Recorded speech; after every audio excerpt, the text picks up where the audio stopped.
Students, selection chemistry में आपका स्वागत है। तो बेटा आज हम बात करने वाले हैं परमैग्नेटिक टाइट्रेशंस एंड डाइक्रोमेटिक टाइट्रेशंस का। परमैग्नेटिक टाइट्रेशन क्या होती है बेटा? जहां पर हम लोग जो है KMnO4 की टाइट्रेशन करवा रहे होते हैं किसी रिड्यूसिंग एजेंट के साथ। KMnO4 एक ऑक्सीडाइजिंग एजेंट की तरह काम करता है और इसकी टाइट्रेशन किसी रिड्यूसिंग एजेंट के साथ हम करवा रहे होते हैं। ऐसे ही डाइक्रोमेटिक टाइट्रेशंस में हम क्या करते हैं बेटा, K2Cr2O7 का हम रिएक्शन करवा रहे होते हैं किसके साथ, जो है हम लोग जो है टाइट्रेशन करवा रहे होते हैं किसके साथ, एक रिड्यूसिंग एजेंट के साथ। रिड्यूसिंग एजेंट जो है वो कुछ भी हो सकता है, मैं बताऊंगा खास करके कौन कौन से रिड्यूसिंग एजेंट के साथ हम जो टाइट्रेशन करवा रहे होते हैं उन्हीं के साथ अक्सर करवाई जाती है। ठीक है, चलिए।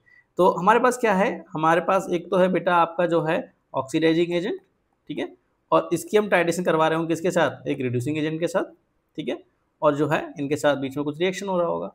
ये ऑक्सीडाइजिंग एजेंट कौन कौन से हमारे पास, यहाँ तो KMnO4 होगा, है ना, या फिर बेटा कौन होगा हमारे पास K2Cr2O7, ठीक है, इन दोनों में से कोई एक होगा खास करके। ठीक है, एक सेरेमेटिक टाइट्रेशन भी होती है जहाँ पर सीरियम 4 पॉजिटिव भी यूज करते हैं, बट खास करके हम लोग जो है अभी बात करने वाले हैं आज जो है परमैग्नेटिक टाइट्रेशन एंड डाइक्रोमेटिक टाइट्रेशन का, तो सिर्फ इनकी बात रखते हैं। ठीक है, अच्छा, रिड्यूसिंग एजेंट में बेटा हमारे पास क्या होगा, खास करके आपके सामने या तो दिखेगा आयरन 2 पॉजिटिव दिखेगा, ठीक है, या फिर आपको जो है C2O4 2 नेगेटिव दिखेगा, या फिर आपको जो है दिखेगा FeC2O4 दिखेगा, ठीक है, या फिर आपको दिखेगा क्या, सल्फर 2 नेगेटिव दिख जाएगा बेटा, या फिर आपको दिख जाएगा H2O2 दिख जाएगा, ठीक है, या फिर आपको दिख जाएगा SO2, या फिर आपको दिख जाएगा Na2H2O3, ठीक है, खास करके यही दिखेंगे, है ना। और आप जो है जब रिएक्शन करवा रहे होंगे इनके बीच में जब टाइट्रेशन होगा तो क्या होगा, हमारे जो ऑक्सीडाइजिंग एजेंट है बेटा, ठीक है, उसका क्या हो रहा होगा, रिडक्शन, क्योंकि ऑक्सीडाइजिंग एजेंट क्या करता है, दूसरे को ऑक्सीडाइज और खुद का क्या करवाता है, रिडक्शन, है ना, दूसरे को ऑक्सीडाइज करेगा तो खुद क्या होगा, रिड्यूस, तो यहाँ पे इसका हो रहा होगा रिडक्शन। ठीक है, मतलब ये हायर ऑक्सीजन स्टेट से किस में जा रहा होगा, लोअर ऑक्सीजन स्टेट में हमारा KMnO4 या फिर K2Cr2O7 जो भी यूज कर रहे होंगे। ठीक है, ऐसी बेटा रिड्यूसिंग एजेंट में हमारे पास क्या हो रहा होगा, ये सब का क्या हो रहा होगा, है ना, ये सब का क्या हो रहा होगा, यहाँ पे ऑक्सीडेशन हो रहा होगा, ये सब का हो रहा होगा ऑक्सीडेशन, क्योंकि रिड्यूसिंग एजेंट है, रिड्यूसिंग एजेंट का मतलब क्या है, दूसरे को रिड्यूस करवाएंगे, खुद को क्या करेंगे, ऑक्सीडाइज, तो खुद का ऑक्सीडेशन हो रहा होगा। ठीक है, आया समझ में। चलिए, तो ऐसे टाइम पे हमारे पास क्या होगा, ठीक है, इस टाइट्रेशन में हम जानते हैं from law of chemical equivalence कि जब दो चीजें आपस में रिएक्ट करती हैं तो क्या होता है, उनके ग्राम इक्विवेलेंट हमेशा क्या होते हैं, बराबर होते हैं। तो यहाँ पे ऑक्सीडाइजिंग एजेंट के ग्राम इक्विवेलेंट हमेशा रिड्यूसिंग एजेंट के ग्राम इक्विवेलेंट के बराबर होंगे, है ना। तो आप लिख सकते हैं इस बात को बेटा, from law of chemical equivalence, chemical equivalence क्या दिखेगा आपको, gram equivalent of KMnO4 equals to the gram equivalent of, है ना, KMnO4 या फिर K2Cr2O7, है ना, K2Cr2O7।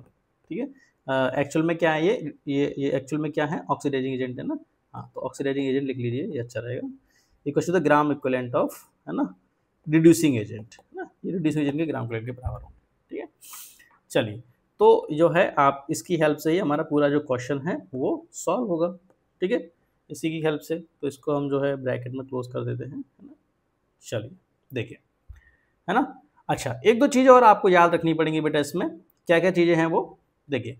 एक तो आपका जो कन्वर्जन्स है ना, जैसे मान लीजिए इनका रिडक्शन करवा रहे हैं तो आप किससे किस में जाएगा ये, है ना, इनका ऑक्सीजन स्टेट में कितना चेंज आएगा, है ना, या फिर हमारे पास जो है उधर ऑक्सीडेशन हो रहा है तो उसमें किसने कितने चेंज आएगा, वो आपको याद रखना होता है। ठीक है, तब आपको क्वेश्चन बहुत ही फास्ट हो पाता है और इजीली सॉल्व कर पाते हैं। ठीक है, देखिए, आप हेडिंग डाल लीजिए जनरल कन्वर्जन, है ना, general conversion, conversion reaction of oxidising agent, है ना, ये आप डाल लीजिए ऑक्सीडाइजिंग एजेंट, है ना। जनरल कन्वर्जन रिएक्शन क्या हमारे पास ये यही होगा वैसे जो हम बता रहे हैं, ठीक है, उसके अलावा कुछ और नहीं होता है। तो आपका जो KMnO4 है ना, उसमें हम MnO4 नेगेटिव आयन को ले रहे हैं, ठीक है, K को हटा दी, K पॉजिटिव हटा दी तो टोटल नेगेटिव आ जाएगा MnO4 नेगेटिव पे। ओके, तो अगर आपने इसको रिएक्शन करवाया है किसी एसिडिक मीडियम में, है ना, H+ लिखने का मतलब है क्या है, एसिडिक मीडियम लिख के दे देगा वो, है ना, एसिडिक मीडियम में अगर आपने करवाया है तो ये हमारे पास Mn जो है यहाँ पे किस में जाएगा, यहाँ पे +2 के अंदर चला जाएगा, अभी किस में है, +7 के अंदर है, ठीक है, ऑक्सीजन स्टेट। ओके, ऐसे ही अगर आप इसको रिएक्शन करवा रहे हैं किस में, न्यूट्रल, है ना, न्यूट्रल और स्लाइटली बेसिक, है ना, स्लाइटली बेसिक मीडियम में, ठीक है, स्लाइटली बेसिक में, ठीक है, स्लाइटली बेसिक मीडियम अगर आप ले रहे हैं तो ऐसे टाइम पे ये बेटा चला जाएगा आपका MnO2, ठीक है, और अगर आपने लिया क्या, अगर आपने लिया जो है स्ट्रांगली बेसिक मीडियम ले लिया है ना, NaOH या KOH के सामने ले लिया है ना, तो स्ट्रांगली बेसिक मीडियम, ठीक है, बेसिक मीडियम, तो ये हमारे पास चला जाता बेटा MnO4 2 नेगेटिव में, ठीक है। यहाँ पे कितना Mn का 6 +6 है, यहाँ पे कितना है बेटा +4 है, ठीक है, +4 है, ठीक है, ओके। अच्छा, KMnO4 का कलर कैसा होता है बेटा, पर्पल, कैसा कलर होता है, पर्पल कलर का है, ठीक है। और ये हमारे पास पर्पल से यहाँ पे किस में जाएगा, इसका कलर कैसा है, दिस इज कलरलेस, ओके। और ये हमारे पास कैसा है MnO2, this is brown PPT, ठीक है, ब्राउन PPT। और ये कैसा हमारे पास MnO4 2 नेगेटिव, ये होता है हमारे पास कैसा, ग्रीन कलर का, ठीक है, ग्रीन कलर, इसको मैग्नेट आयन भी बोलते हैं, है ना, मैग्नेट, ठीक है। और KMnO4 में MnO4 नेगेटिव आयन कौन सा है, पर मैग्नेट आयन है ना, ये पर मैग्नेट था, ठीक है। चलो, तो हमारे पास जो है आप क्या देखेंगे, जब हमारे पास जो KMnO4 है जब किसी रिड्यूसिंग एजेंट से रिएक्ट करेगा, और जब रिड्यूसिंग एजेंट हमारा जो है पूरा का पूरा रिएक्ट कर जाएगा KMnO4 से, तो हमारा जो कलर है ना, कलर में क्या ऑब्जर्वेशन देखने को मिलेंगे आपको, जो है एंड पॉइंट पे या इक्विवेलेंस पॉइंट पे क्या ऑब्जर्वेशन देखने को मिलेंगे आपको, कि हमारा जो MnO4 है ना, वो पर्पल कलर से किस में जाएगा, अगर एसिडिक मीडियम है तो कलरलेस में जाता हुआ दिखेगा, Mn2 पॉजिटिव बनाएगा, और अगर हमारा जो है न्यूट्रल या स्लाइटली बेसिक मीडियम है तो MnO2 में जाता हुआ दिखेगा, मतलब ब्राउन PPT बनाता हुआ दिखेगा। और अगर हमारे पास जो है अगर स्ट्रांगली बेसिक मीडियम है, मतलब OH नेगेटिव है, NaOH है, या फिर KOH है ना, तो उसके सामने ये जो है एक MnO4 2 नेगेटिव आयन बनाता हुआ दिखेगा, जो कि ग्रीन कलर का होता है, तो पर्पल से ग्रीन कलर में चेंज दिखेगा आपको, ठीक है, ये आपको याद रखना है ना। और दूसरा एक और चीज आपको जो है याद रखना है, किसके लिए, K2Cr2O7 के लिए, है ना, that is also good oxidising agent, है ना। तो K2Cr2O7 में हमारे पास क्या दिखेगा आपको, Cr हमारे पास किस में है, +6 में, ठीक है, और ये किस में जाता हुआ दिखेगा आपको, Cr3 पॉजिटिव, ठीक है, एसिडिक मीडियम में आपको देगा हमेशा, तो ये जो आपको Cr3 पॉजिटिव में जाता हुआ दिखेगा, है ना। अच्छा, एक चीज़ और आपको खास याद रखनी है, वो क्या है यहाँ पे, एन फैक्टर और जो है याद रखें, ठीक है। अच्छा, एन फैक्टर क्या होगा हमारे पास, K2Cr2O7 का एन फैक्टर बताइए जरा, देखो ये कितने में गया है, यहाँ से यहाँ तक कितने में गया है, जरा ध्यान से देखिए, हमारे पास +6 से गया है 3 में, तो कितने का चेंज है हमारे पास, 3 का चेंज है, ठीक है, वो 1 के लिए है ना, 1 Cr के लिए 3 का चेंज, कितने Cr है हमारे पास K2Cr2O7 में, 2 Cr है ना, तो ईच Cr जो गया होगा किसमें, 3 जो है +6 से 3 में, ठीक है, तो ईच Cr गया होगा, 2 Cr है तो कितना आ जाएगा, है ना, 3 × 2, ठीक है, 6, है ना, 1 Cr गया कितने में, 1 Cr के लिए 3 का चेंज, तो 2 Cr के लिए कितने का चेंज, 2 × 3 6 का चेंज, ठीक है। तो यहाँ पर हमारा जो एन फैक्टर है बेटा, वो उसका कितना है, 2 है, सॉरी एन फैक्टर कितना हमारे पास जो है यहाँ पे 6 है, ठीक है। चलिए, तो ये हमारे पास एन फैक्टर हमारे पास का निकल के आया। ऐसे ही यहाँ पे एन फैक्टर निकाल के जो है याद रखिए आप, जो है +7 से किस में गया, MnO4 स्टार्टिंग में है ना, Mn2+ में जा रहा है बेटा, तो 5 का चेंज है, और एक ही Mn है तो 5 का ही चेंज है, तो एन फैक्टर कितना हमारे पास, MnO4 नेगेटिव का हमारे पास जो यहाँ पे 5 है ना। और यहाँ पे कितना दिख रहा है इसका एन फैक्टर, यहाँ पे +7 से +4 में गया 3 है, तो एन फैक्टर इज 3, ठीक है। और यहाँ पे कितना हमारे पास जो है एन फैक्टर इज 1, ठीक है, ये आप याद रखेंगे, ठीक है, क्वेश्चंस में यूज होगा, ओके। इसके अलावा जो है कन्वर्जेंस देखो थोड़ा सा रिड्यूसिंग एजेंट का, जनरल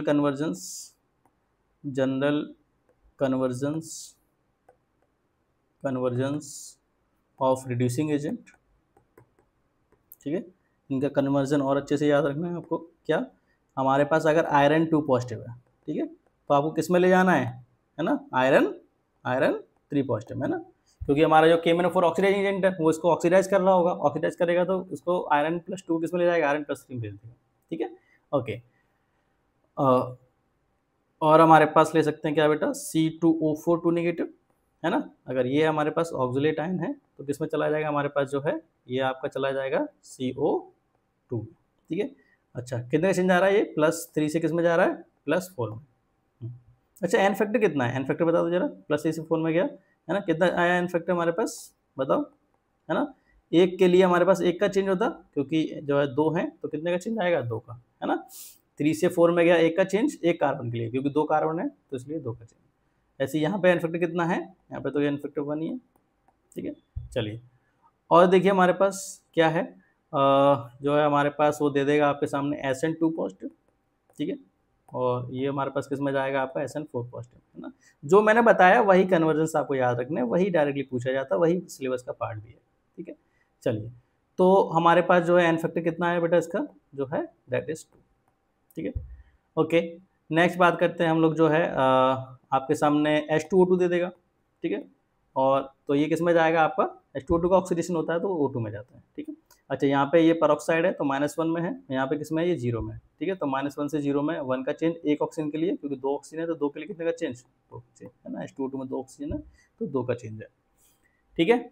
अच्छा, तो ये हो गए। और इसके अलावा हमारे पास आप ले सकते हैं सल्फर, ले सकते हैं सल्फर 2 नेगेटिव, है ना। ये जाएगा आपका सल्फर 0 में, ठीक है। तो ये हमारे पास एन फैक्टर कितना आ गया, इसका भी 2 आ गया, है ना। या फिर आपके सामने SO2 अगर दिया तो किस में ले जाएगा इसको, SO4 2 नेगेटिव में, है ना। ये कन्वर्जेंस आप याद रखेंगे तो आपको जो है कोई भी जो है इसकी टाइटेशन का क्वेश्चन आपसे इजीली सॉल्व हो जाएगा, ठीक है। तो एन फैक्टर कितना आया बेटा यहाँ पे, ये +4 से किस में जा रहा है, +6 में, तो कितने का चेंज है हमारे पास, 2 का चेंज है, ठीक है। चलिए, तो ये कन्वर्जेंस याद रखेंगे अगर जो है, तो आप इजीली जो है क्वेश्चंस को जो है सॉल्व कर पाएंगे, ठीक है। एक क्वेश्चन मैं इसकी हेल्प से आपको जो है करके दिखाता हूँ। जैसे कि हमारे पास एक क्वेश्चन है, मान लीजिए, ठीक है। ये क्वेश्चन हमने ले लिया, how many millilitres of 0.05 m KMnO4 solution are required to oxidize 2 gram of FeSO4 in a dilute acidic acid solution, ठीक है। वो कह रहा है कि कितना जो है लीटर, जो है कितना मिलीलीटर हमारे पास KMnO4 चाहिएगा, है ना, to oxidise the 2 gram of FeSO4, है ना, इन डाइल्यूट एसिड सॉल्यूशन, ठीक है। एसिड सॉल्यूशन की एसिडिक सॉल्यूशन, एसिडिक मीडियम रखा है ना। चलिए, तो हमको तो इतना पता है कि जब इनके बीच में टाइट्रेशन होगा, जब ये रिएक्ट करेंगे आपस में, तो उनके ग्राम इक्विवेलेंट हमेशा क्या होंगे, बराबर होंगे, ठीक है। तो आप लिख सकते हो डायरेक्टली फ्रॉम लॉ ऑफ, है ना, from law of chemical equivalence, है ना, हम लिख सकते हैं कि ग्राम इक्विवेलेंट, है ना, ऑफ KMnO4, है ना, वो किसके बराबर होंगे, ग्राम इक्विवेलेंट ऑफ FeSO4 के, ठीक है। जब भी दो चीज़ें आपस में रिएक्ट करती हैं उनके ग्राम इक्विवेलेंट बराबर होते हैं, यही होता है हमारा लॉ ऑफ केमिकल इक्विवेलेंस, है ना। तो क्योंकि KMnO4 FeSO4 से रिएक्ट कर रहा है तो उनके ग्राम इक्विवेलेंट बराबर होंगे। ग्राम इक्विवेलेंट के मैंने बहुत सारे फॉर्मूले आपको बताए हैं। ग्राम इक्विवेलेंट क्या होता है, N/V, या फिर मोल्स इंटू एन फैक्टर, है ना, या फिर आपका molarity into N factor into volume, ठीक है। तो ये सब फॉर्मूलेज हैं, वो मैं ऑलरेडी आपको डिस्कस कर चुका हूँ, वहाँ से आप देख सकते हैं। चलिए, तो इसका तो क्या रखेंगे हमारे पास, देखिए KMnO4 का क्या दे रखा है, मोलरिटी दे रखा है, ठीक है, और एन फैक्टर हम निकाल सकते हैं। और एक मैं जनरल रिएक्शन लिख देता हूँ, हमें पता है, वी नो, है ना, मैंने अभी आपको बताया कि आपके सामने क्या है, KMnO4 है ना। KMnO4 रिएक्ट किया है ना, FeSO4 से, ठीक है। ये क्वेश्चन में गिवन है वैसे, है ना। तो हमारे पास Mn+7 में है ना, और मीडियम कैसा बोला उसने, एसिडिक मीडियम बोला है, तो ये Mn+7 से किस में गया होगा बेटा, Mn+2 में, है ना। तो ये हमें आइडिया लग गया किस में गया है। और हमारे पास आयरन किस में, इसमें +2 में, तो मैंने आपको बताया अगर आयरन +2 में तो उसको किस में ले जाएंगे आप, हमेशा +3 में, है ना।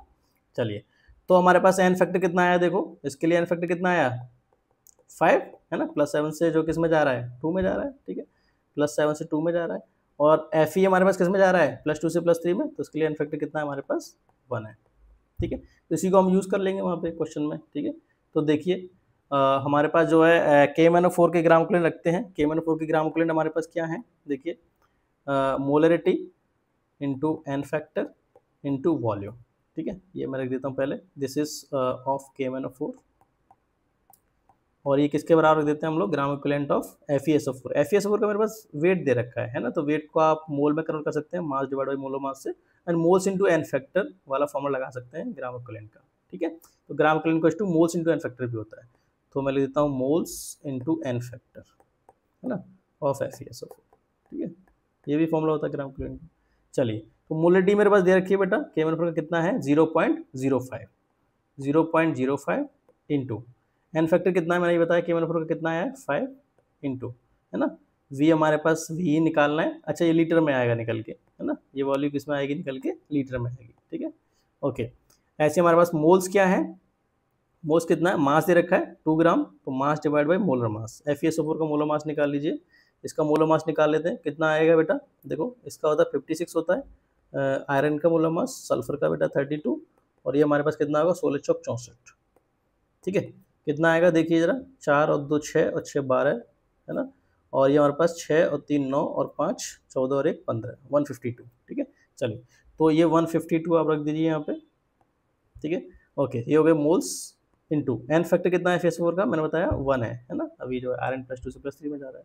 ओके, तो वॉल्यूम कितना आ गया हमारे पास, देखिए 2/152 है ना, इंटू 0.05 और इंटू 5, कितना है इंटू 5, ठीक है।